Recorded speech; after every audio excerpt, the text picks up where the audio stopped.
مجال في هي مده قصيره مش سنوات، يعني هكا في 2019 تقريبا.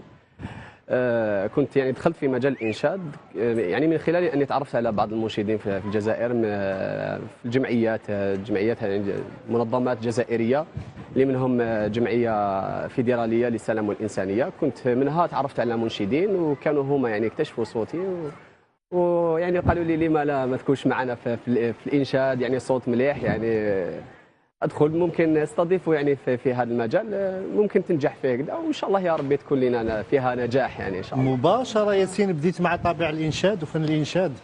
هي كانت هوايه قبل، تجارب اخرى؟ كانت هوايه قبل في الانشاد. لا، هي كل انسان عنده اعماله خاصه يعني بها هكا، لكن كانت هوايه، ومن بعد يعني بدينا نمارسوها بالعقل من الصغر، من بدايه الصغر يعني كذا حتى وين. ايمان، في السابق كانوا بزاف فنانين يتخوفوا من طابع الانشاد، صح. يقول لك يضيق من قاعده الجماهيريه، لكن صار المنشدين يأديوا كل الطبوع الجزائريه يوظفوها في طابع الانشاد.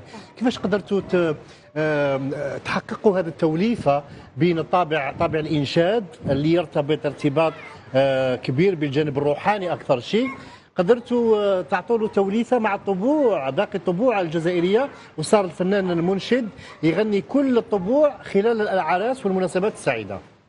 طبعا هي طبوع معروفه، هما في كل طابع مقام، يعني عنده مقام معين خاص به، يعني حتى الطبوع الجزائريه معروفه انها فيها طبوع كبيره بزاف ودائما نتحدث فيها هذه، وما شاء الله يعني عندنا اصوات يعني قويه جدا، عندنا منشدين كبار في الجزائر، اصوات كبيره يعني الكل يعرفهم.